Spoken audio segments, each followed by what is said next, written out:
Hey, good morning, everybody. It's Hammer. Today is Tuesday, May 6, 2025. I, of course, am here with Hammer Solutions, here with your daily mortgage rate update.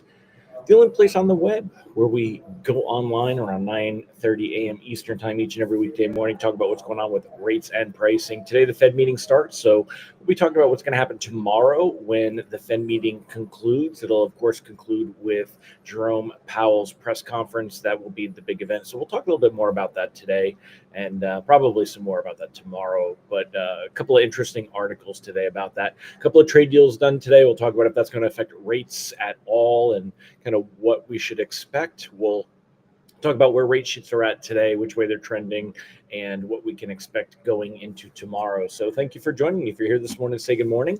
If you are watching on the replay, go ahead and give me a hashtag replay in the comments. Let me know that you were here.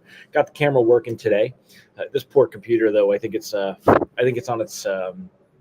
its last leg here. It's still erratic and not charging properly, but the camera's working again. So, but I'll probably be picking something new up anyway. So if you were here this morning, good morning. Don't forget to smash that like button, tag all our friends, share this post in a group. Remember, if you would like a quick text alert, if you just want a reminder that I'm going live, you don't have to depend on the platforms to tell you. You can go ahead and sign up for the reminders, hmmr.io/reminder, or use this cool QR code. If you're on your phone now, you can actually take a screenshot and then go to your photos, and the QR code will work, which is actually, I think, really cool. So if you're here this morning, say good morning. We've gone back to the longer version. I love saying hi to all my friends that are here this morning. Tom Stafford, you're stuck looking at this pretty face, baby. Yes, you're stuck. So anyway, good to see you, my friend. Jerry Villa, good to see you. Will Patterson, good morning. Colin Jordan, great to have you. Giddy up, Mr. Randy Teagle, Michael Love, great to have you here as well. Kyle Mazikas, good morning, sir. Ron Siegel says today is National Beverage Day. I got water. I got music water because, again, I am coming from Nashville. So I'm in the Grand Hyatt. This is the water that they give you, music water. What is your beverage of choice? Let me know in the comments. That's the question of the day. We'll throw it up there. Let me get it on the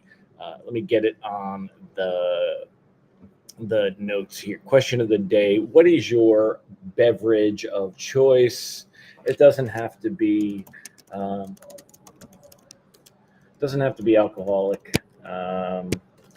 Let's even go with non-alcoholic. I'm an unsweet tea guy, which when you're down in the South, they kind of look at you funny sometimes when you order unsweet tea. But sweet tea is just, I love that sugar, but man, it's terrible. I'm already fat, so let me know in the comments what is your beverage of choice. In the meantime, let's continue to say hello to my friends here. Angela Walters, Amy Blauser, Mallory Fotiadis. Good morning, all. So great to have you here. Jared Vincent, Rob Stewart. Good morning. So, all right, let's get to the good stuff here. So now that we are going, Arnold Palmer. It's a little sweet. I could deal with that. I like an Arnold Palmer.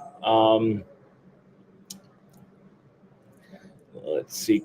Good morning, Nicole Semrad, Charlie Bedita. Great to have you all here as well. Hold on, I'm just trying to get it set up. Okay, so I will share the screen with you, show you what's going on. Quick recap, what happened to bonds yesterday. Bonds yesterday morning, they lost ground when the ISM data came out. You can see that down here. In fact, let me zoom in on this so you can actually see it a little bit clearer. We saw a lot of volatility, and let me just click there and click that. Okay, so if you look right here, you can see right around 10 a.m. we had a big drop, and that was due to the ISM data. It came in stronger than expected. Basically, although we all know that the economy is struggling, that people are struggling, the reality is the data is coming in strong enough that it puts the Fed in a position where it's difficult for them to go ahead and want to cut rates. All right. So at this meeting. So that's kind of why markets didn't like that. Remember, we got Friday's jobs data came in stronger than expected. And what that did, let me just move this so I know you guys can see it while you're looking at my ugly mug. Hold on, let me get rid of this. Let me see how that looks on the screen. Hold on. Oh, that doesn't help me at all. Okay, you know what? I'm just going to go full screen and go full screen this way. Okay, so Rate sheets today should be similar to yesterday. If we take a look here, using Mortgage News Daily as a reference point, you're going to see that they are very similar here. 6.90 wasn't much of a move.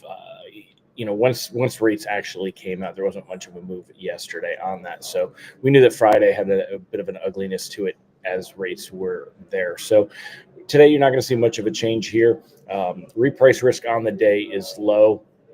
Generally, it's quiet ahead of the Fed meeting. You don't usually have too much movement going on.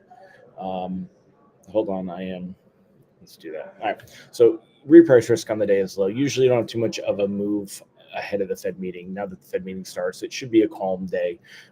You shouldn't have to worry too much about seeing any of that. As far as the outlook goes, we definitely need some help from the Fed if we're likely to see rates turn around, and that isn't likely.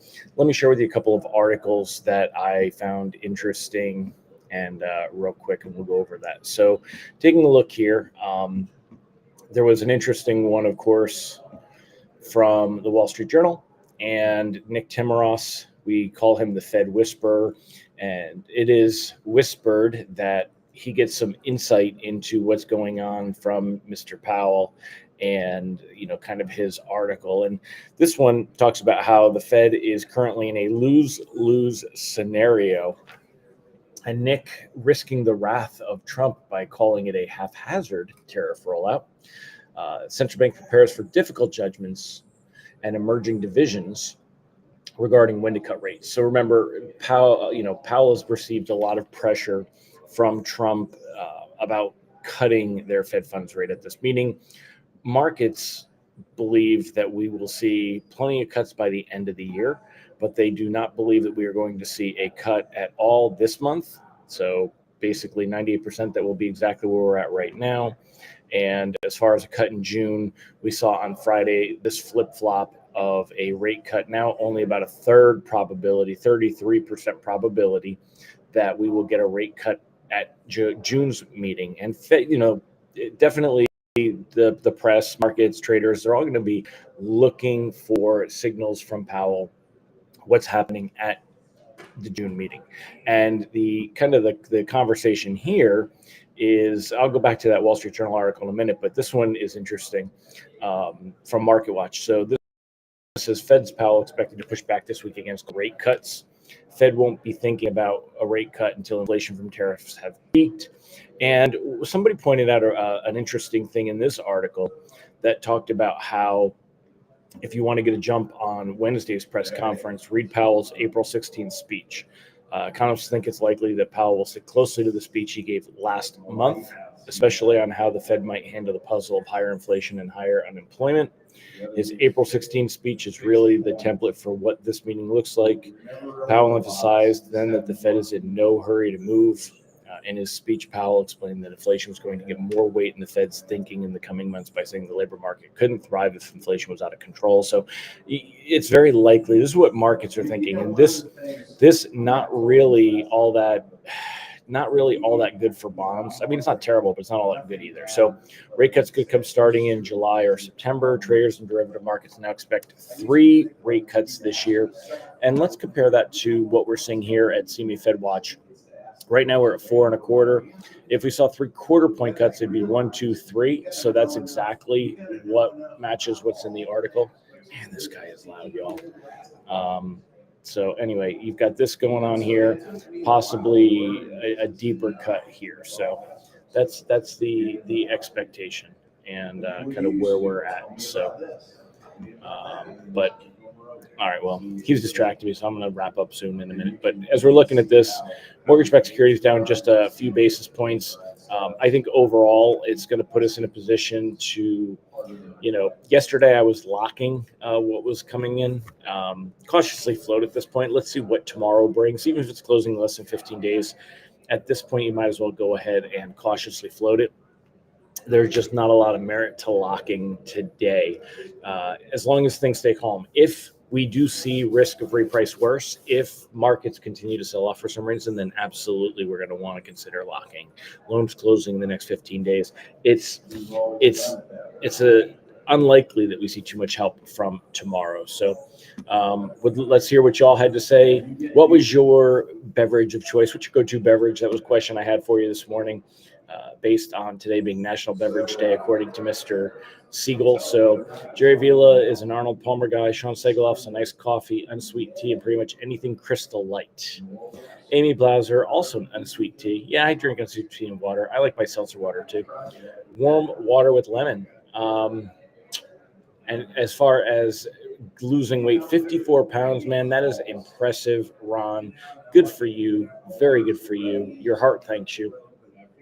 Good morning, City Pulliam. Angela Walters, also another Arnold Palmer woman there. Nice. So half sweet tea, half lemonade. Mallory, y'all like this Arnold Palmer. That is an Arnold Palmer, Mallory. I'm sure you know that. Beverage of choice, ice cold, Milwaukee Best Light.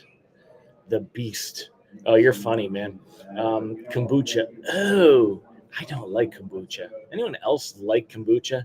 Randy? Water or whiskey, or maybe water with whiskey. Depends on the time of the day. Good morning, Miss Tim Kyla, Taylor Henry, Mike Schmogan. Great to see all of you as well. So, all right, my friends, I'm going to wrap it up. Thank you again for joining me.